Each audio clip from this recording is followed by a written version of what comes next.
Bienvenidos a otra sesión del Concienciate, otro viernes más. Y hoy solamente tenemos una sesión un poco más larga y además aprovechamos para dar también la bienvenida a todos aquellos que vengáis al mini congreso que tenemos este fin de semana del Bionor.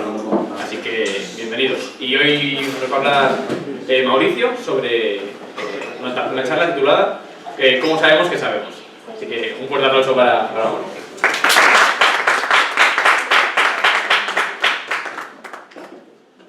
Gracias, me presento. Yo no soy científico, esto es muy importante. Lo digo porque a veces a uno le da cosa por divulgador hablar frente a gente que trabaja en la ciencia. A mí se me quitó el miedo después de que hablé frente a 3 premios Nobel sobre la charlatanería respecto a la física cuántica. Entonces ahí dije, bueno, al menos había algo que ellos no sabían.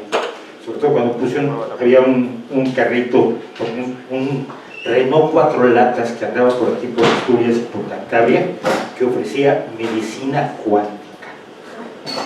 Y la vendía y el señor vive de eso todavía. Bueno, el punto es que mucha gente no sabe cómo sabemos, es decir, y esto nos pasa con médicos. Hay médicos que de pronto recomiendan homeopatía o recomiendan acupuntura. Entonces, bueno, el médico está basado en la ciencia, está basado en el conocimiento que se obtiene de la fisiología, de la anatomía, de la bioquímica, de la farmacología, de la biología molecular, de la microbiología, etcétera, etcétera, etcétera. Y de pronto te receta homeopatía, y dices, ¿de dónde sale esto? El médico no sabe cómo sabemos, es decir, cómo se distingue el conocimiento de todo aquello que no lo es. Entonces, yo quería hacer un rápido repaso de esto. Y un ejemplo muy bueno es este. En 1998, un filósofo muy famoso que se llama Bruno Latour se molestó muchísimo cuando un estudio que se hizo sobre la momia de Ramsés II determinó que Ramsés II había muerto de tuberculosis. Es decir, los pulmones de la momia mostraban signos de que había vacío de la tuberculosis y las lesiones propias de la tuberculosis. Y Bruno Latour dijo, no, esto es imposible, porque cuando vivió Ramsés II, Robert Koch no había descubierto el bacilo de la tuberculosis. Por lo tanto, el bacilo de la tuberculosis no existía, y por lo tanto no puede haber muerto de tuberculosis. Nadie le preguntó a Bruno Latour de que había muerto entonces Ramsés II, obviamente. Pero este ejemplo de un filósofo, insisto, un filósofo postmodernista, postestructuralista muy famoso, parte de toda una corriente en la que se encuentran un montón de filósofos con nombres bien conocidos como Foucault o Derrida, lo tenemos también como un reflejo clarísimo en gente como esta. Tenemos a los terraplanistas, que últimamente están muy de moda. Tenemos a la gente que niega la llegada del hombre a la luna. Había uno que en particular ese me dio mucha tristeza en Twitter, porque un día me dijo, bueno, pero si fuimos a la luna, ¿por qué no volvimos? Dije, pues si volvimos 6 veces, 7, pero el Apolo 13 no llegó, tuvo problemas, y vi una película horrorosa que salió al respecto con Tom Hanks y todo, pero fuimos 6 veces. Y el tweet que me respondió era simplemente, no sabes lo estúpido que me has hecho sentir. Es que no es eso, es que no te enseñaron a ver las cosas en su totalidad. Bueno, tenemos por supuesto a la gente que niega el cambio climático, estos son muy simpáticos, el CO2 no es un contaminante, dicen ellos, los metes a una habitación donde solo haya CO2 y van a descubrir rápidamente que sí lo es. Y tenemos a los antivacunas. Esta gente no es un chiste. Probablemente aquellos dos sean un poco divertidos, pero estos dos matan gente. Sus posiciones cuestan vidas. Tampoco son muy novedosos. Todos oímos hablar de los sofistas cuando estuvimos por el bachillerato, ¿verdad? Pero no hicimos ni puto caso. Sí, los sofistas, sí. Pero los sofistas decían exactamente lo mismo que dicen hoy los terraplanistas y los antivacunas y los negacionistas del cambio climático. Decir, el hombre es la medida de todas las cosas. Si el bacilo de Koch solo existe cuando lo descubre Koch, antes no existía. Toda verdad es relativa y que cada quien tiene su propia verdad. Esto lo oímos mucho en la tele. Bueno, es que yo quiero contar mi verdad. No, es que cuando algo es verdadero, lo es para todos. No es solo para ti. El agua está formada por 2 moléculas de hidrógeno, por 2 átomos de hidrógeno y 1 de oxígeno para todas las personas. Como cuando nos dicen hay ciencia occidental, entonces en Oriente o en América Latina funciona distinto la gravedad, mejor la constante gravitacional es distinta. No, no es el caso. Pero no es tan sencillo el tema porque el conocimiento no es tan... El hecho mismo del conocimiento tiene problemas. Porque para conocer utilizamos nuestra percepción y nuestra percepción es enormemente imprecisa e inexacta. Y les voy a poner un ejemplo. Aquí nos parece que tenemos algo que es más oscuro por arriba, más claro por abajo, y que nuestros sentidos nos dicen que probablemente incluso es así. Y en realidad no. En realidad el gris de arriba y el gris de abajo son exactamente el mismo. Simple y sencillamente lo interpretamos. Nuestros sentidos contextualizan, analizan el contexto, dicen, no, pues mira, parece que está cayendo luz por arriba, pero si está iluminado lo de arriba, y esto será más oscuro.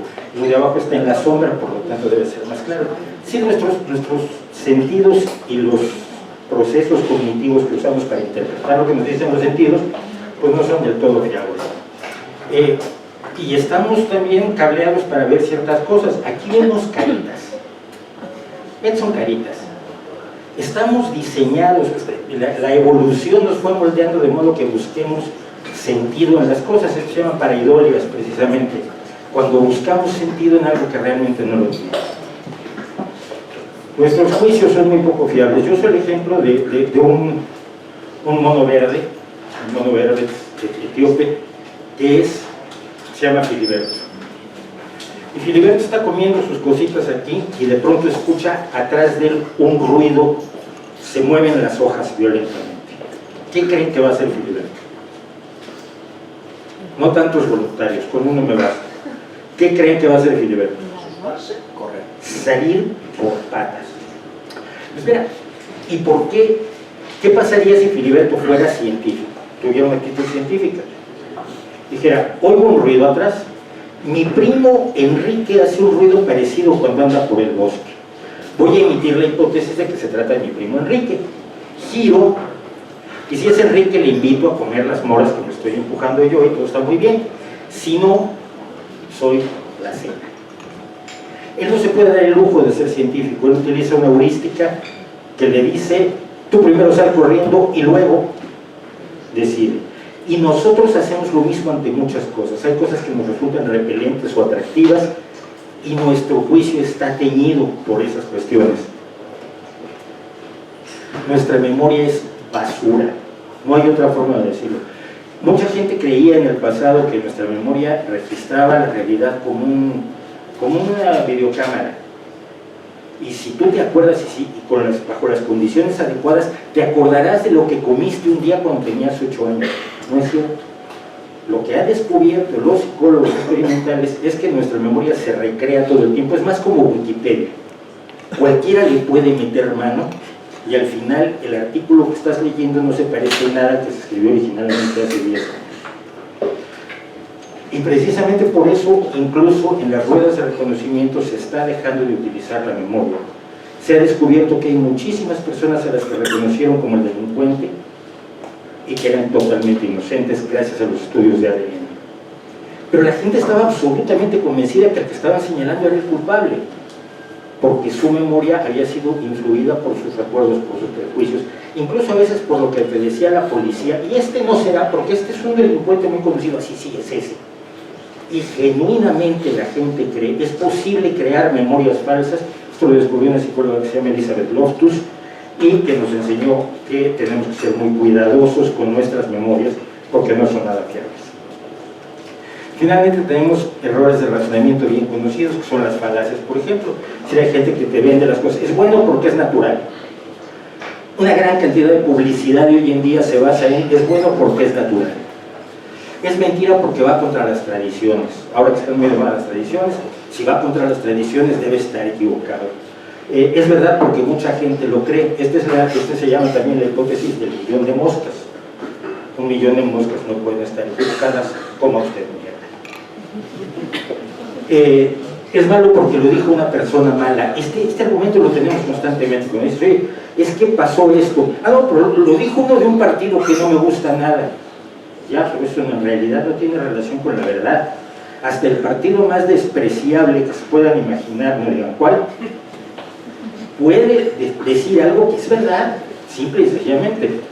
O tengo un dato aislado que lo refuta. Nos enamoramos de los datos que nos dan la razón, esto se llama el sesgo de confirmación también. Y entonces cuando algo nos da la razón nos agarramos de ese dato. Y todos los datos que lo pueden refutar los hacemos a un lado. Nuestro razonamiento también es pues bastante malo.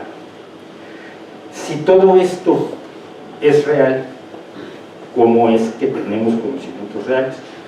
Porque lo más asombroso es que tenemos conocimientos reales. Pese a todos estos problemas, pese a los sofistas, pese a los filósofos postmodernos, pese a los terraplanistas. Y les pido que miren a su alrededor, aún en la oscuridad. Fíjense todo lo que hay a nuestro alrededor. De entrada, la electricidad, el ordenador, el micrófono, el vidrio, la construcción misma de este. Estamos metidos en una cosa hecha por el ser humano, pero confiamos razonablemente que no se nos va a caer en la cabeza el edificio. Confiamos razonablemente en que se hicieron los cálculos estructurales adecuados, que esto durante muchos años no se ha caído y sería de una mala suerte espectacular que nos tocara hoy. El plástico de las, o es cuero de las sillas en las que estamos sentados. Todo, absolutamente todo, mis gafas, para los que usan gafas, el vidrio de lo que estáis bebiendo cada uno de vosotros, la ropa, el tejido de la ropa, todo es producto del conocimiento. Todo. Nada es producto de la magia. Nada se consiguió con superstición. Nada se consiguió haciendo un conjuro maravilloso con 25 amuletos y degollando un gallo. Todo lo que tenéis a nuestro alrededor es producto del conocimiento. Entonces, sí podemos conocer. Antes no conocíamos, o conocíamos a trozos las cosas. Por ejemplo, en un momento dado se fue descubriendo que si al hierro le ponías una determinada cantidad de carbón, ese carbón hacía que se convirtiera en acero, se volvía mucho más fuerte, se volvía mucho más resistente, se volvía mucho más fácil de manejar y no se te rompía la espada cuando estabas peleando, por lo tanto tenías más probabilidades de salir vivo de una batalla. Pero no se sabía por qué, y es que en realidad la explicación es bastante complicada. El otro día hice la historia de las katanas, y la historia, explicar cómo se transforman los cristales del hierro en contacto con el carbón es complicadísimo, porque hay 25 tipos de acero diferentes que los metalúrgicos manejan, que me dejó alucinado. Pero antes no se sabía, entonces tú bendecías la forja y no sabías si la bendición de la forja era lo que realmente estaba permitiendo que pudieras hacer acero. Igual una señora que vivía sola afuera de las afueras del pueblo con un gato negro, una solterona, te miraba feo y te echaba a perder la forja. Como no sabías cómo se producía el acero en realidad, no tenías forma de eludir las supersticiones. E incluso podíamos meter la pata de manera espectacular. Los romanos, que les gustaba un montón el vino, todos tenemos alguna relación con los romanos gracias a eso, les gustaba el vino dulce. A ver, pensemos que en aquella época no había otra opción. O bebías vino o bebías agua de origen bastante dudoso. Entonces el vino era la respuesta más segura. Pero el vino se bebía diluido con agua y se bebía endulzado. Problema, consigue azúcar. No había azúcar. Consigue miel, los ricos tenían miel. Los pobres tenían ganas de tener miel. Pero descubrieron que al hervir el mosto del vino se producía un líquido llamado sapa que era muy dulce porque tenía acetato de plomo. Bueno, ellos no sabían lo que era el acetato de plomo, ellos decían esto es dulce. Aprendieron a hacer azúcar de plomo, acetato de plomo. Y el plomo lo usaban en muchas otras cosas, lo usaban también en objetos para cocinar y lo usaban como recubrimiento en los acueductos para que no se perdiera el agua. Acueductos como el de Segovia estaban recubiertos de plomo. ¿Cuál era una brillante idea? Salvo porque el plomo es venenoso y se acumula en el cuerpo humano.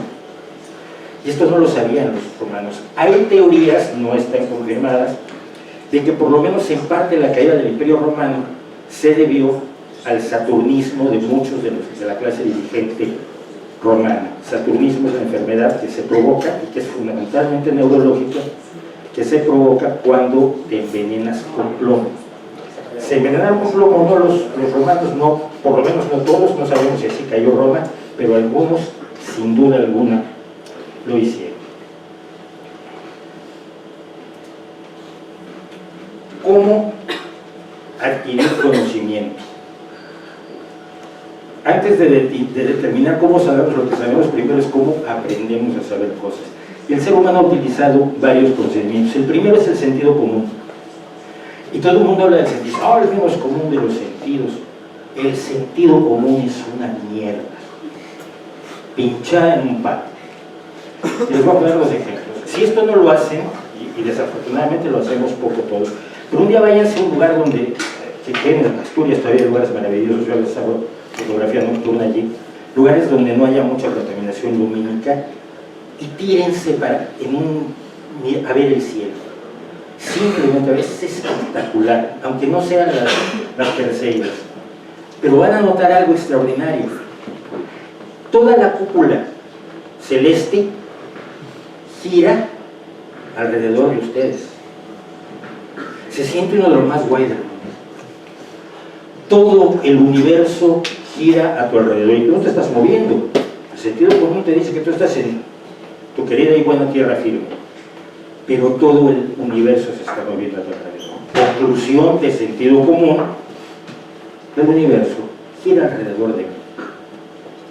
Hay mucha gente que sigue creyendo eso todavía en la actualidad, que todos giramos a su alrededor. Vean el horizonte. Tenemos mar en Asturias, afortunadamente. Vean el horizonte. Si se dan cuenta, no es curvo, es plano. ¿Qué nos dice el sentido común? Que los señores del principio tenían razón, la tierra es plana. No se ve la curva. Necesitas un conocimiento determinado para saber que una sección lo suficientemente pequeña de un círculo no tiene una curvatura tal que no la puedes apreciar con los ojos, que es así de sencillo. Cuando estás en un avión sí la puedes apreciar, pero si la sección de la curva es demasiado pequeña no aprecias la curvatura, punto. O sea, el sentido común para eso no nos sirve. Se utilizó mucho como forma de conocimiento la revelación, la iluminación. Te ponías en trance y hablabas con los dioses, o cuando soñabas. La gente cuando soñaba no sabía que soñaba, no sabía que eran los sueños. Imagínate que si te muere alguien que quieres, no estás muy consciente de lo que es la muerte, ya no te contesta, le pinchas, no se ríe, las cosquillas, se empieza a llenar de gases, aquello huele muy mal, el aspecto es bastante desagradable, finalmente lo tienes que tirar a la cima de los huesos, por ejemplo, de la puerta. Pero un día lo sueñas y te habla y te dice que está muy bien y se ríe contigo como cuando estaba vivo. Tú creerás que has ido quizás a otro mundo donde él está vivo, has podido romper el velo que nos separa de lo más allá. También los oráculos acudían a eso. El oráculo de Delfos, la Pitia de Delfos, era famosa porque, si ven en este intento de dibujo, estaba sobre una grieta donde había unas emanaciones que al parecer provocaban un trance alucinógeno. En aquel entonces era la única forma de ponerse. Y las predicciones que hacían los oráculos eran supuestamente realizadas en situación de trance, en comunicación con los dioses. Cuando alguien te dice, pero es que a mí me habló Dios, porque hablar con Dios o con los muertos es muy fácil. Lo difícil ya es que te responda. Esa es la parte problemática del asunto. Pero cuando alguien dice que Dios me dijo esto, no tienes forma de decirle que no te creo. Si tienes suficiente labia, puede convencer a todo el mundo de que Dios le dijo que tenían que hacer tal o cual cosa. Se empezó a utilizar el razonamiento, y de esto, por lo menos en Occidente, por lo menos en Europa, esta es la característica fundamental de unos señores que llamamos los filósofos griegos. Este se supone que es Sócrates, nadie sabe cómo se veía Sócrates, pero más o menos este retrato se ha generalizado como el de Sócrates. Y Sócrates lo que hacía era razonar y hacer preguntas y sacar respuestas de las preguntas y comparar razonamientos, y el mejor razonamiento tenía que ser verdad. Y hacía muchas trampas. Si algún día leen el diálogo del esclavo, por ejemplo, él trata de demostrar que un esclavo sabe, conoce el teorema de Pitágoras internamente y le va haciendo preguntas, y son preguntas más manipuladoras. ¿Y usted cuándo dejó de golpear a su mujer? Ese tipo de preguntas donde vas llevando a la gente a que diga lo que quieres que diga. Era muy tramposo, pero era la forma en que los griegos empezaban a tratar de utilizar el razonamiento, a diferencia de los sofistas anteriores que decían que todo dependía del ser humano. Es decir, buscaban una verdad objetiva, buscaban un conocimiento medianamente certero. Después se utilizó la autoridad. Resultó que los griegos tenían toda la razón del mundo, ya habían hecho todo, por lo menos eso se creía en la Edad Media, y además todos los griegos estaban de acuerdo con la Biblia. ¿Por qué? No lo sabemos, porque fue lo que decidieron las iglesias. Pero entonces, para demostrar que algo que tú decías era cierto, tenías que citar a Aristóteles, tenías que citar a Platón, tenías que citar a Sócrates, tenías que citar a los antiguos y citar la Biblia. Y si coincidían, era verdad. Y si estabas en desacuerdo con las autoridades de los antiguos o estabas en desacuerdo con la Biblia, podías acabar muy mal. Pongo el caso de Giordano Bruno, que por dudar de cuestiones teológicas y por proponer la pluralidad de los mundos habitables, acabó quemado en 1600 en la plaza del Campo de Fiori en Roma. Y lo que hizo fue, él simplemente dijo, mira, si aquellas estrellas son soles, este es el sol nuestro visto de cerca.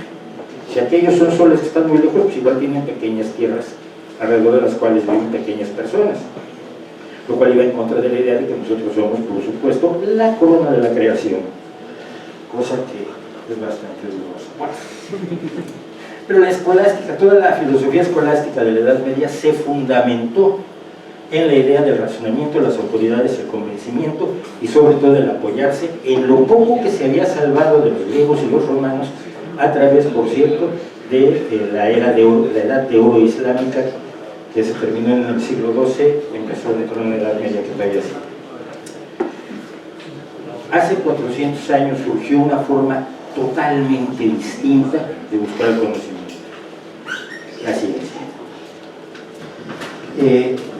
La ciencia hace modelos basados en la observación, da cuenta de patrones, de evidencias, de pruebas del mundo y se verifica continuamente. La ciencia es diferente no por sus métodos. La gente habla mucho del método científico. El método científico no existe. Hay muchos métodos científicos diferentes. Lo que pasa es que la gente se va al método experimental. Y además en esta fantasía que crean donde el experimento siempre sale bien. Cualquiera que haya estado en un laboratorio sabe que no me salió, pero hice todo lo que dijo el profe y no salió. Y los experimentos no salen, sufre uno y se da de tope. Pero la idea es esta: si una observación plantea una explicación a la forma en que se produce, una explicación de sus causas, y luego esa explicación propuesta es la hipótesis. Y entonces esa hipótesis se pone a prueba en un experimento, que se dice muy fácil. Hay experimentos que son verdaderamente imposibles de hacer, todos lo sabemos. El experimento se realiza sin ningún problema, no hay reactivos contaminados, cosas por el estilo, y finalmente uno obtiene el conocimiento. Confirma o refuta la hipótesis, lo escribe en un libro, le aplauden mucho y ha logrado adquirir conocimiento. No funciona así, primero que nada sabemos, pero no se aplica en una gran parte de la ciencia. Tú no puedes experimentar con gente, necesitas usar la estadística, necesitas utilizar métodos matemáticos para llegar a ciertos conocimientos, porque no. Y sobre todo ahora no puedes experimentar con la gente. Antes se podía, pero si lo intentas hoy acabas en la cárcel. Edward Jenner, para probar la vacuna de la viruela, le pidió a su jardinero que le prestara a su hijo. Entonces le puso la vacuna, lo que él había diseñado, su vacuna, se la puso al niño y luego lo expuso a gente con viruela y al niño no le daba viruela. ¡Ay, mira, funciona la vacuna! Hoy no le pueden ustedes pedir su hijo al jardinero, no problema. Pero cuando vemos un puntito en el cielo, cuando estamos observando el cielo, y decimos, mira, esto parece un cometa, tiene las características de un cometa. No es ni una nave extraterrestre, ni es un satélite, ni es la Estación Espacial Internacional, ni es un asteroide. Por lo que ya sabemos, parece un cometa. ¿Cómo lo compruebo? Hago un experimento, y de coño. Vas a que otros hagan las mismas observaciones y los mismos cálculos matemáticos tuyos, y entonces deciden todos si es o no es un cometa. El método experimental es solo uno de los muchos métodos matemáticos de observación, de confirmación de observaciones, de estadística que utiliza la ciencia para llegar a estos modelos que están basados en la observación, que dan cuenta, explican, ya sea la causalidad o la forma en que se producen fenómenos de nuestro mundo natural, y además tiene la característica fundamental: se verifica continuamente. Ustedes todos los días al vivir están confirmando una multitud de conocimientos científicos. La actitud es lo que diferencia la ciencia, no el método. La actitud es la actitud en que necesitamos basarnos en pruebas, en evidencias claras, para poder llamar algo conocimiento. Y esas evidencias claras que podemos observar, medir, contar, reflexionar, poner a prueba las ideas, sacar conclusiones, pero el elemento clave es la verificación. Una vez que verificas algo, puedes avanzar porque adoptas las ideas que se han verificado correctamente. El agua está hecha por 2 átomos de hidrógeno y oxígeno, y no tenemos que volverlo a revisar cada vez que usemos agua en un experimento.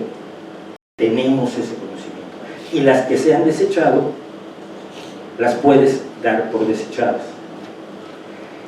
¿Por qué está subrayado con negritas verificación independiente? Bueno, este señor, por cierto, que parece un hipster del siglo XVI, este es Francis Bacon. Sin él no estaríamos aquí. Esto quiere decir también, sin él probablemente no estaríamos ni siquiera vivos, la gran mayoría de nosotros. La gran mayoría de los seres humanos morían entre los 24 y los 25 años de edad. Era la esperanza media de vida en toda la humanidad hasta que se descubrió la teoría de los gérmenes patógenos a mediados del siglo XIX. Sus abuelos vivían la mitad de lo que van a vivir ustedes. La mitad. Ustedes van a vivir el doble, se van a divertir el doble, también eso el doble. Todo el doble, van a comer el doble, van a poder viajar el doble de vida. La gente en España que nació en 1900 se moría a los 40 años. Y aquí vosotros vais a vivir 80, las chicas 82, protesto. Además, ya he llegado mi protesta más enérgica. Antes, de hecho, la mujer siempre ha vivido más, no sé por qué. Esto dio como resultado una serie de procedimientos y formas de pensar que permitieron por primera vez en toda la historia humana tener una aproximación que nos diera conocimiento real. La verificación independiente le permite todo esto a la ciencia, a esta práctica de crear modelos de la que hablamos. Se autocorrige. Obviamente alguien puede meter la pata, la hemos metido en muchísimas ocasiones. Hay casos históricos. Un científico francés muy famoso, Blot, cuando se descubrieron los rayos X, creyó que había descubierto los rayos N. Y mucha gente creía que veía los rayos N, y durante unos 10 años hubo un delirio extrañísimo sobre los rayos N. Búsquenlo por ahí en Google, es divertidísimo. Hasta que todo dijo que no existe. Errores científicos ha habido muchos, pero se autocorrigen. Siempre que alguien les diga, bueno, pero es que la ciencia comete errores, es que antes se creía otra cosa ya. Sí, es cierto, todo eso es cierto. Pero quien lo corrigió no fueron los que tenían creencias diferentes. Los que lo corrigieron no fueron los que manejaban las supersticiones o los terraplanistas. Todos los que han corregido los descubrimientos, los errores de la ciencia han sido otros científicos, otras personas con la misma actitud y los mismos métodos. La puede cotejar cualquiera. A veces es cuestión solamente de recursos. ¿Quieres cotejar el bosón de Higgs? Pues sí puedes, solo es cosa de que te construyas un LHC que cuesta varios miles de millones de dólares y que contrates un montón de físicos de primer nivel del mundo, pero en teoría, más allá del tema de los recursos, cualquiera de nosotros puede replicar los descubrimientos realizados en el aparato científico más impresionante que se ha hecho en la historia de la humanidad, que es el gran acelerador de hadrones. Es un todo ordenado. Y esto es lo que con los médicos que estudian, que recomiendan la homeopatía, tenemos el problema. Es que no puede funcionar como magia una cosa y todo lo demás seguir el mismo orden. Las mismas leyes de la química, las mismas leyes de la biología, las mismas leyes matemáticas, las mismas leyes de la estadística, las mismas leyes de la farmacodinámica. Entonces de pronto te pones una aguja aquí y te deja de doler aquí atrás. No, es que no hay ninguna conexión, es que no hay ninguna relación visible, y además cuando haces el experimento no funciona. Además cuando haces el experimento no funciona. Avanza y no repite errores. Esa es la ventaja fundamental. La gran parte del conocimiento, la mayor parte del conocimiento que tenemos nosotros se ha desarrollado en los últimos 400 años. Lo de antes era algunas cuestiones empíricas, algunas cuestiones vagas, conocimientos a medias y contaminados con creencias. Todos los conocimientos provienen de los últimos 400 años. Y es de todos. Esta es una crítica que escuchamos muy frecuentemente en la ciencia. Bueno, pero los científicos están todos compinchados para, no sé, para distintas cosas, ¿no? Todos los estudios sobre transgénicos mienten. Todos, porque todos están compinchados. ¿Y no crees que podría haber un científico que haga un experimento y demuestre que están todos? Porque basta un experimento bien hecho para tirar abajo una creencia. No, toda la ciencia está mal. No, tú puedes, cualquier ser humano puede acceder al conocimiento científico aunque no estudie una carrera científica, y esta es una de las razones por las que yo me dedico a la divulgación, porque trato de decirle a la gente que la ciencia es asunto de todos. No todos podemos ser científicos. Esto pasa como en el fútbol, todos sabemos de fútbol, algunos sabemos demasiado, entonces estamos en el sofá con las patatinas como los mejores entrenadores del universo, gritando, pero muy pocos de nosotros podemos hacer lo que hace Messi en una cancha. Muy pocos de nosotros podemos tener un premio Nobel de física, pero todos podemos entender los elementos básicos de la física, como entendemos las reglas del fútbol, que no son fáciles además. Pero tiene una característica fundamental, a diferencia de todas las demás formas de intento de conocimiento. Funciona. Si no crees en la ciencia, pongamos que no crees en el movimiento angular, no crees en la fricción, no crees en la inercia, la ciencia te dice, vale, te castiga. La ciencia funciona aunque no le creas. Y andar en patinete, por cierto, es una... Yo fui la primera generación con patinete, así como me ven. Fuimos los primeros. Y aprendimos una pila de física con el patinete. Claro, sabías exactamente qué inclinación tenías que tener al tomar esa curva o llevabas una hostia. Y las hostias pues también tienen su valor pedagógico en ciertos casos. Hay un ejemplo que me gusta mucho y que está relacionado con lo que hacéis vosotros, y es cómo hierve el agua. El agua hierve a 100 grados centígrados al nivel medio del mar. Y 100 grados Celsius, perdón. Y decimos que esto es a la temperatura, a la altura media del mar, porque depende de la temperatura y la presión el momento de ebullición del agua. Es decir, cuanto más alto estés por encima de la altura media del mar, el agua tiene menos presión atmosférica y entonces hierve antes. Y si no sabes esto, que es una de las bases de la física, es fundamental, no puedes hacer espagueti más que a la altura del nivel del mar. De hecho, los libros de cocina te enseñan cómo compensar este hecho.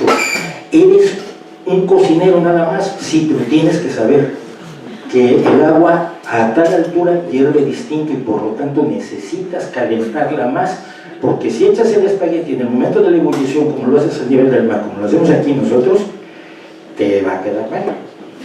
Te va a quedar mal. ¿Cómo sube la levadura? ¿Cómo sube un pan? Depende también de la presión atmosférica. Y por lo tanto los panaderos tienen que saber hoy hoy pueden saber además mucho de física, hoy trabajan con una mucha mayor claridad para hacer algo tan simple y sencillo, tan humano como es el pan.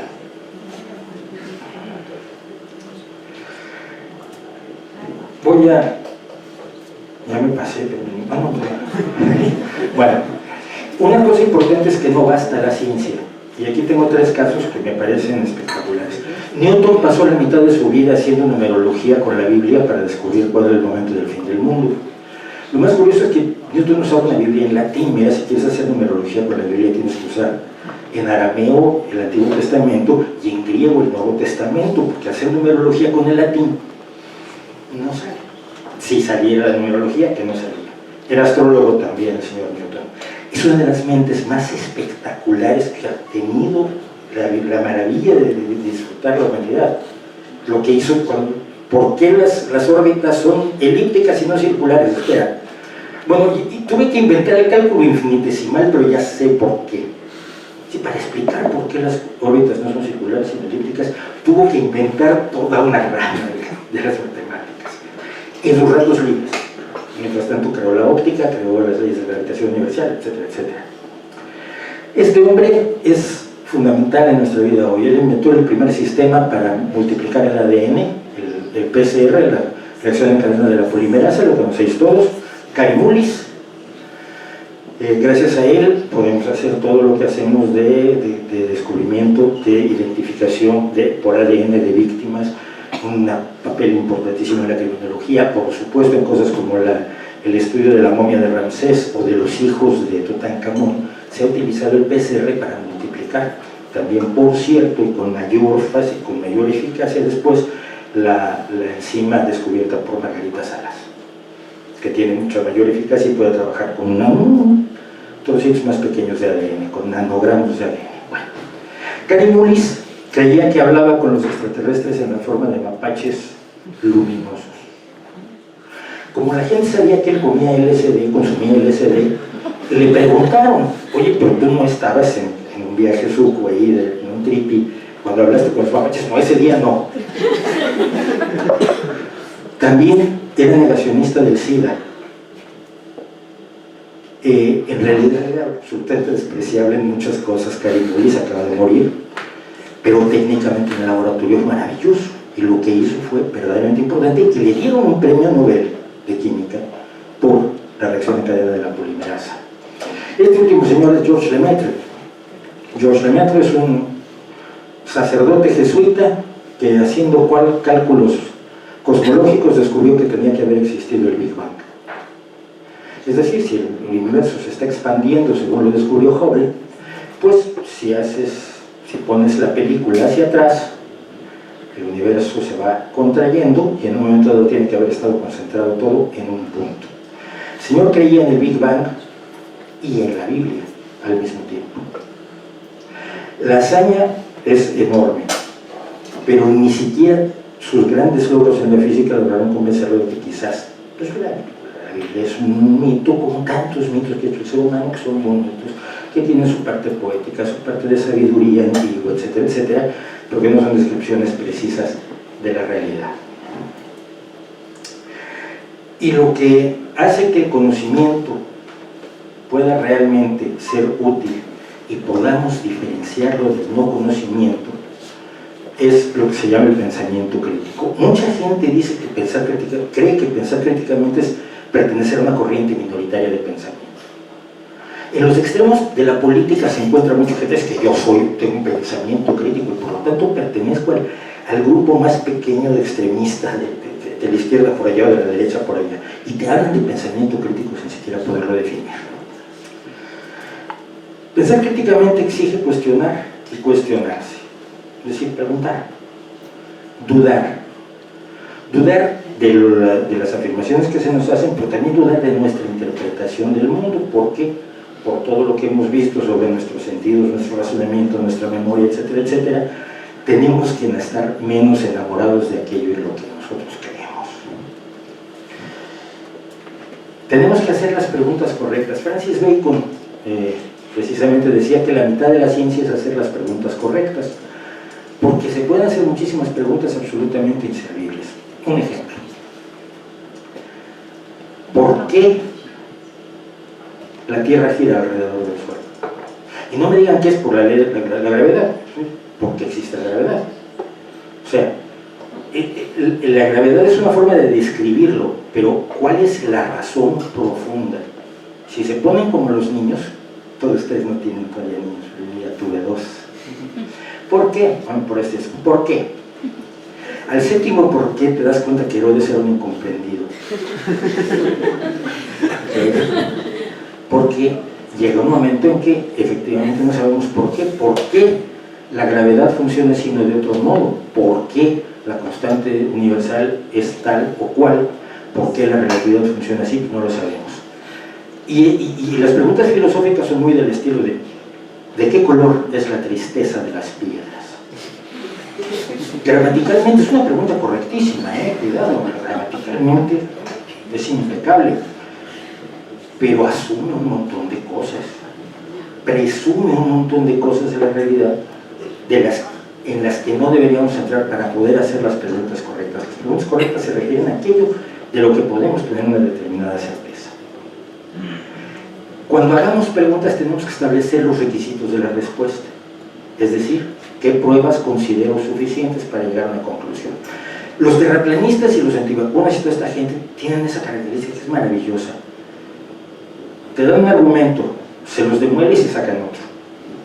Ese supuestamente era su argumento matador, era su killer app. Su aplicación killer era esto. Entonces dices, no es cierto, por esto y esto, y aquí está demostrado, mira que tiene unos estudios. Entonces te lo cambian. Nunca los vas a poder convencer. No tienen un esquema que diga, ok, con tales pruebas yo me voy a convencer. Te voy a poner un caso mío. Esto empezó hace como 10 o 12 años.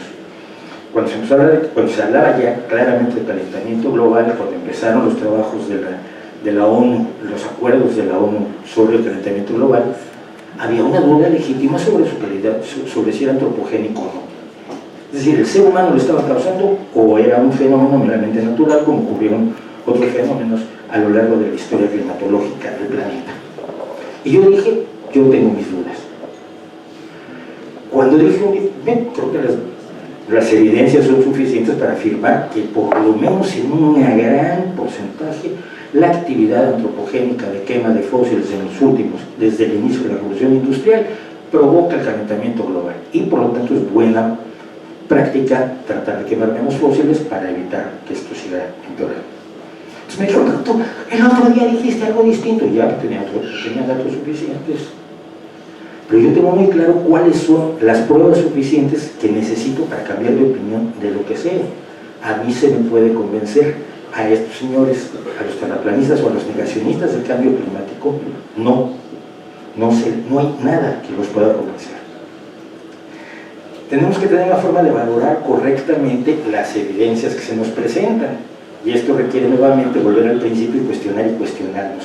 ¿En qué momento estamos rechazando pruebas porque nos caen gordas o porque esto va a salir distinto de lo que nosotros habíamos pensado?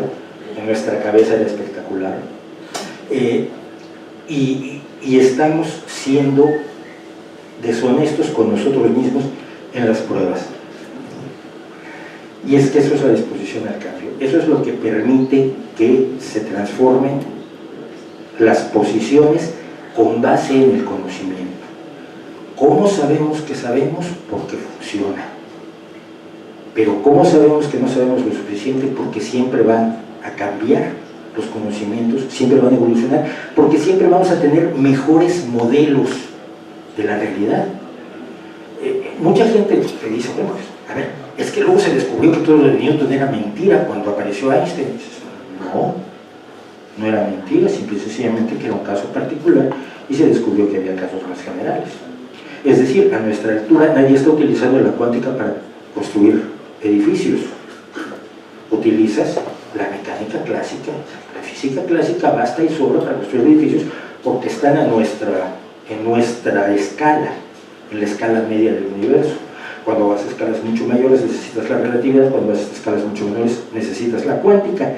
Y se pueden hacer esos cálculos con la cuántica, pero qué aburrición y qué absolutamente innecesario resulta. pero la disposición al cambio es fundamental para que realmente tengamos un pensamiento crítico y no solamente digamos que lo tenemos.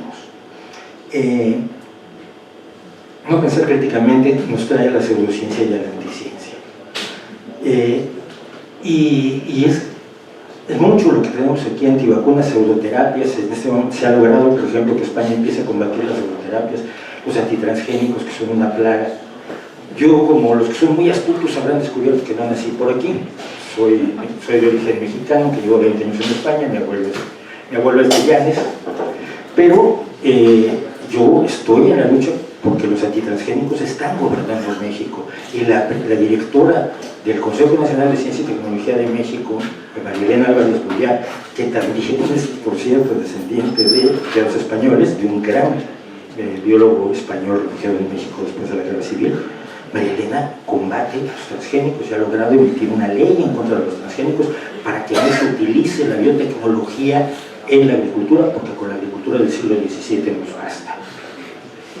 E incluso está combatiendo la revolución verde, porque los fertilizantes y los agroquímicos son malos. ¿Por qué? Porque son modernos. Y el combate de México está siendo verdaderamente grave en este momento. Tenemos a los antinucleares, esta gente que te dice tenemos que parar el cambio climático. Vale, pues mira, en lo que tenemos todas estas energías que todavía no tenemos, usemos las nucleares como puente. No, nucleares no. Entonces, ¿qué hacemos? Soplamos en un molinillo. No puedes tener, aquí lo decimos muy claro, huevos y pájaros no. Necesitas un puente en lo que conseguimos esas energías que todos queremos, y el único puente razonable es el nuclear. Y lo que te decimos, no, yo lo que quiero es magia, y magia no se puede. Antiantenas, estos ya casi han desaparecido, pero todavía ayer aparecieron en Canal 5, en Telecinco. Lo que dicen que las antenas de la telefonía móvil causan horrorosas, no saben que son ondas de radio. Todo tipo de conspiraciones, la quimiofobia está de todo lo que comes te va a matar, y la gente está muriéndose constantemente por lo que come, lo que bebe, y tú dices, si vives más tiempo que nunca. El neoprimitivismo, el negacionismo, el cambio climático, la religión en el Estado y en general la represión del conocimiento. Estas son las consecuencias sociales de no pensar críticamente, y mi mensaje finalmente para vosotros es: vosotros tenéis herramientas de la ciencia, tenéis conocimiento de cómo funciona más o menos este tema de adquirir conocimiento, y esto os implica una responsabilidad tremenda. Tenéis la obligación de decírselo a todo el mundo, tenéis la obligación de compartirlo. Si la ciencia es de todos y ustedes tienen más acceso a la ciencia que la gente que va pasando por la calle, es su responsabilidad también, aparte de todo lo que hagan en el laboratorio o en las empresas donde trabajen o en las clases que den, etcétera, etcétera. Parte de su responsabilidad es que a la gente que no tiene acceso a ese conocimiento, ayudar a que lo tenga.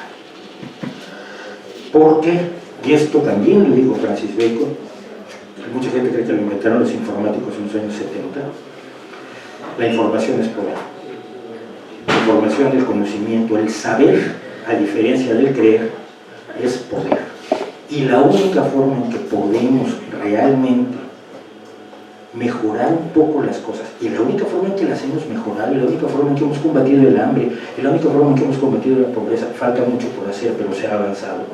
Revisen los objetivos del milenio de la ONU, y se ha avanzado en el combate a la pobreza, se ha avanzado en el combate a la desescolarización, sobre todo de las niñas. En el mundo hoy las niñas finalmente están teniendo, en el tercer mundo, están pudiendo acceder a la educación que hasta hace 20 años se les negaba. Se ha avanzado mucho, pero solo se puede avanzar si se democratiza el conocimiento y se saca de donde lo tenemos a la calle, porque la gente tiene derecho a ese conocimiento. Y finalmente, pues ahí me quedaría yo, termino con mi promo, si quieren más datos. Están mis blogs, están mis 2 canales de YouTube. En Reina Desnuda me meto en todo tipo de líos, cosas que sabemos son cápsulas de 7 minutos exclusivamente de divulgación científica. Está mi Twitter, donde me insultan muchísimo, tengo 7,000 bloqueados. En serio, el otro día vi cuántos bloqueados tenía y tengo 7,000. Yo soy muy troll y me trolean mucho. Yo soy muy... aguanto 10 minutos y me da pedazo de voy. Hoy creo que 6. Y en radio, los miércoles de 17:30 a 18:30 tengo una sección que se llama El Baúl Sin Fondo. La primera parte es divulgación científica, la segunda parte es la otra mitad de mi vida, que es la música. Muchísimas gracias.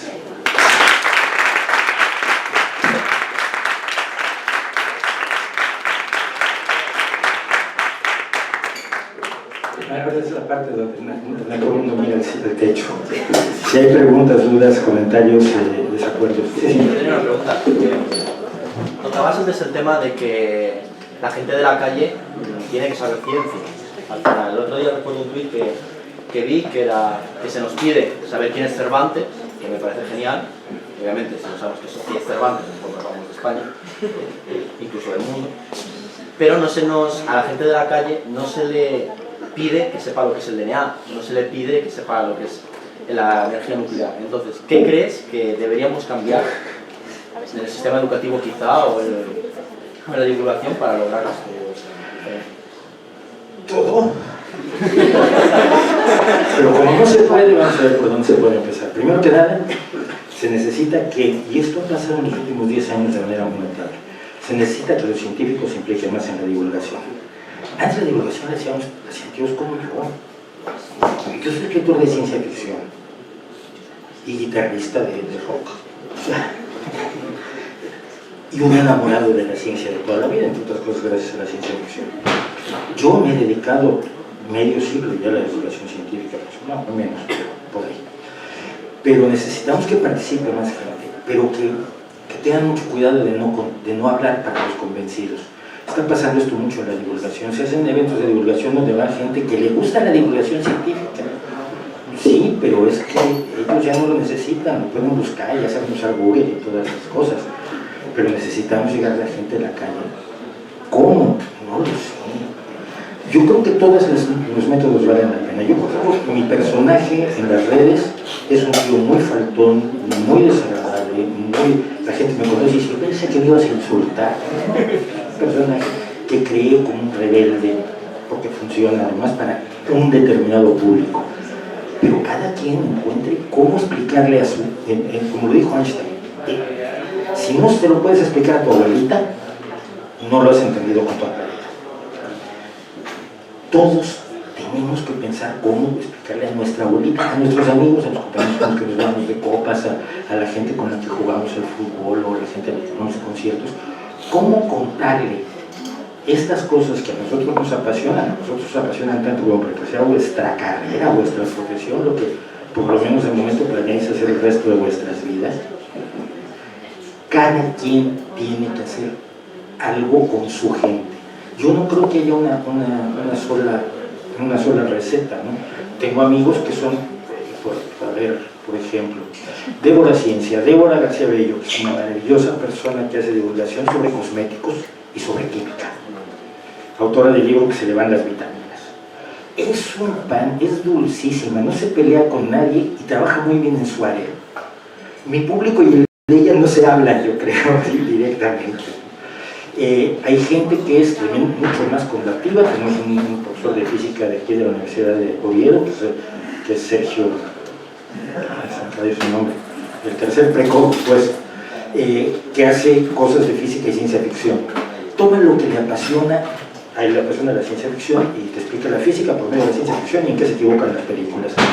Cada quien en lo que le apasiona, ¿no? Y uno de mis más grandes éxitos fue cuando empecé a explicar cómo funcionaba una guitarra eléctrica, que la gente no sabía cómo funcionaba. Tiene un microfonito, no es un micrófono, es inducción magnética. Te miraban como, ¡oh! Entonces explicabas cómo funcionaba una guitarra eléctrica. No sé, no tengo respuesta, pero lo que sí me queda claro es que es muy urgente. Hoy tenemos más científicos españoles que nunca haciendo divulgación. Hay que pensar 20 que son mis amigos, Pepe López Nicolás, J.N. Mulet, por supuesto. Mulet, el biotecnólogo que se peleó con Mercedes Milá en la tele y se hizo famoso con eso. Pero les digo, es que si a mí me grita así Mercedes Milá, yo la pongo verde, le grito de allá a Barcelona. Él es buena persona, está tranquilo. Pero hacen falta más, nunca serán suficientes los científicos que estén en la divulgación. ¿Qué más? Tú y lo otro. A ver, la mía va para largo, así que si quiere darte... Si no es pregunta, no es una pregunta, es un comentario, no vale. No, me refiero, es una cosa de la que quiero saber tu opinión, básicamente. Vale. Entonces, vale. Que pregunte primero. ¿Qué pregunta primero? Vale, no, porque primero antes de nada, porque no se me interprete.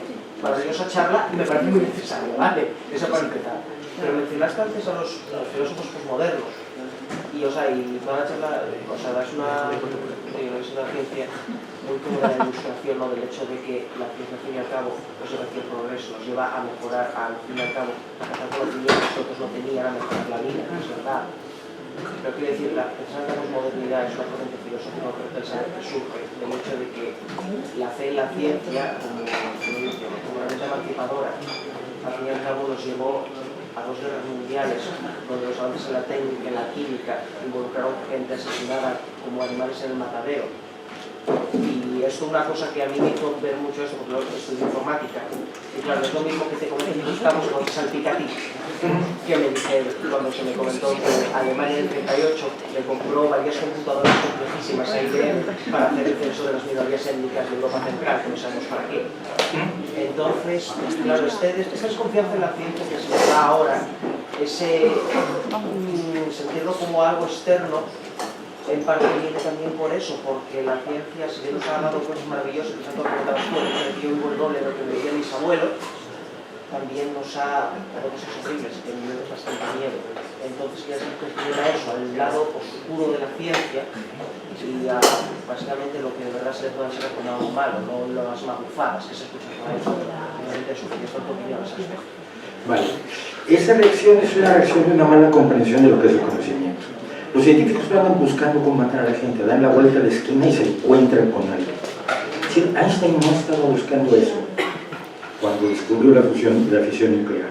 No la descubrió. Pero el punto es este. Ese es un error que se llama de reificación. La reificación es atribuirle a algo inanimado características de un ser animado, principalmente de un ser humano. Que lo hacemos mucho con los animales. Ahí está sonriendo. Es un chimpancé, no te está agrediendo.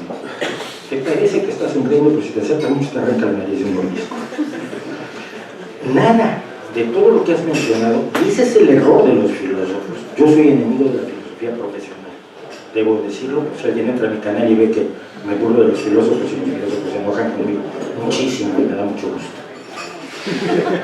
La ciencia no hizo nada de eso. Hicieron los políticos. Pero cuando se inventó el hierro, cuando se pasó del bronce al hierro, se facilitó muchísimo la matanza de congéneres. La culpa no fue del que inventó el hierro, el que descubrió el hierro, el que empezó a sacar hierro de meteoritos, porque antes no se minaba, se sacaban meteoritos. No es el conocimiento el culpable, sino la aplicación que se le da, y esa aplicación es humana y es política. Y detrás de todo eso, y concretamente en el tema de la guerra de las armas nucleares en Hiroshima y Nagasaki, lo que hay además es una lectura de un simplismo aterrador y de una falta de conciencia histórica. Te pongo el caso. Cuando Japón estaba a punto de perder la guerra, estaba preparado para una resistencia suicida a muerte, calle por calle, en cada ciudad de Japón. Los expertos en guerra, que son gente que nos puede parecer aterradora, pero saben de lo suyo, como todos sabemos de lo nuestro, calculaban que costaría 5 millones de vidas de japoneses y 1 millón de vidas de aliados la conquista de Japón a mano. Y en ese cálculo se decidió arrojar las bombas. Bombas que se habían creado desde la carta de Albert Einstein, que pidió que se desarrollaran las bombas atómicas, porque estaba trabajando en ellas la Alemania nazi. Y no te podías dar el lujo de fingirte pacifista cuando el enemigo estaba construyendo esas mismas armas. Y los trabajos que se hicieron en Penemundo llevaban directo a un arma nuclear. Y dentro de lo que se sabía en la inteligencia, que se sabe lo que se sabe en esas espías y tal, pues sabes lo que sabes. Entonces, la decisión es aterradora, pero es que no hay guerras bonitas. Es que lo que pasó antes no fue bonito. Es que lo que hicieron en toda Asia, los japoneses en ese momento, no fue nada bonito, fue aterrador, además racista, brutal, secuestrar a las mujeres coreanas para someterlas como prostitutas de sus soldados. Las guerras son así y no son culpa del conocimiento. ¿Se puede usar el conocimiento? Sí, pero se puede usar mal el conocimiento principalmente cuando no se democratiza, cuando está estrechamente guardado. Lo podemos ver ahora con el reconocimiento facial en China. Hay gente diseñando técnicas para engañar las cámaras de reconocimiento facial de los chinos. ¿Por qué? Porque el conocimiento informático, el conocimiento de cómo se lleva a cabo el reconocimiento facial es conocido por todos. El otro día salían unos tíos que haces una camiseta con ciertos colores y ya no te reconoce la cara el software que están usando los chinos, que está usando el gobierno chino. Entonces, mi opinión, me puedo echar rollos larguísimos, párenme en un momento dado. Lo que hicieron los filósofos fue reificar el conocimiento y decir que la culpa era del conocimiento y no de los políticos, que la culpa era del conocimiento y no de los que iniciaron la guerra, que la culpa era del conocimiento y no de quienes lo aplicaban mal. Es ver un martillo y pensar que como alguien lo usó para matar a su mujer, el martillo es malo para la humanidad y tiene una influencia horrible en la humanidad. Y ese tipo de cuestiones revelan un razonamiento bastante deficiente. Bastante deficiente. El conocimiento está allí. Además, no vamos a pararlo. Esto es lo más notable. Una de las cosas que pretendían los postestructuralistas es detener investigaciones. Tú las puedes detener en Oviedo, pero van a seguir en San Petersburgo, o las puedes parar en París, pero van a seguir en Berlín. El empuje hacia el conocimiento no deberíamos tratar de pararlo, lo que deberíamos tratar es de enseñarnos a usar el conocimiento de la mejor manera posible, no rechazarlo. Ese rechazo es muy cómodo, pero es que es un rechazo, ese relativismo yo siempre termino con esto, siempre, el relativismo de los posmodernos finalmente es una forma de hipocresía complicada. Y te voy a decir por qué. Cuando algún posmoderno, estructuralista más concretamente, me ha dicho a mí, la realidad la crea el discurso, yo digo, crea un discurso en el que no te voy a dar un sopapo, tienes 5 segundos. Se quitan. Es decir, están bien conscientes de que la realidad objetiva existe, que el asilo de Koch existía cuando estaba Ramsés II, y cuando cruzan la calle, miran para los dos lados. Entonces, es una reacción, sí es una reacción contra una mala interpretación del conocimiento de lo que es la ciencia, una satanización del científico y del conocimiento y un eludir las responsabilidades que tenemos como colectividad del uso que damos al conocimiento. Yo estoy convencido que mientras más lo democraticemos, más difícil será usarlo. Eso sí ya es mis creencias. En primer lugar, muchas gracias por la charla. Respecto a un apunte que sí que te diré que más que algo de orgullo, siendo cura, poder hacer tal descubrimiento, es que era un científico de Bat, un buen científico, y pudo diferenciar lo que era ciencia de lo que era religión. Y luego lo que sí te quería preguntar, al principio comentaste, pusiste 4 imágenes con los de vacunas, los negacionistas del cambio climático, los terraplanistas y no los negacionistas del alunizaje. Y los diferenciados entre los que matan y los que no matan. Y en divulgación en YouTube hay muchos divulgadores que han dejado de clasificarlos así por la sencilla razón de que las bases, los procesos mentales que siguen para llegar a la conclusión de los antivacunas de la comunidad medicamentos, los gobiernos nacionales y todo eso son los mismos, tanto en un caso como en otro. ¿Tú consideras que un terraplanista que no mata, digamos, de forma directa, sí que genera un caldo cultivo que permite que una persona empieza pensando en la Tierra plana y que termina moviéndose hacia movimientos más antivacunas, de democracia u otros? Sí, sin duda. Y al revés también lo creo. Esto yo lo hablé mucho con Paul Kurtz, que fue el fundador del Comité para la Investigación Científica de los Fenómenos Paranormales y también el fundador de la Unión Ética y Humanista Internacional. Fue un tan amigo mío que yo era el único al que dejaba fumar frente a él cuando yo fumaba. Pero decíamos, el escepticismo, la crítica de los ovnis y de los fantasmas y de la gente que hace telepatía y esto, pues parecía bien inocente, era lo que nos dedicábamos hace 20, 25 años. Pero lo que yo, y estaba de acuerdo conmigo, Paul, Si tú logras que una persona dude de eso, va a dudar también de la publicidad, va a dudar de lo que dicen los políticos, va a dudar. El pensamiento crítico, una vez que lo aplicas, no puedes, es muy difícil desconectarlo para una cosa y conectarlo para otra. Lo vas a utilizar, y lo contrario es exactamente lo mismo. Si convences a alguien de que el mundo es mágico y la ciencia no es fiable, obviamente puede ser una cosa. Simplemente la separación la hice por no ser demasiado crítico con los que son los chifladitos, mientras que otras personas sí me parecen enormemente graves. Pero el mecanismo mental es exactamente el mismo. Es la negación de la realidad, la negación del conocimiento y la sospecha de que todo lo que sabemos es falso. Salvo que todo lo que hacen todos los días utiliza ese conocimiento como si fuera cierto.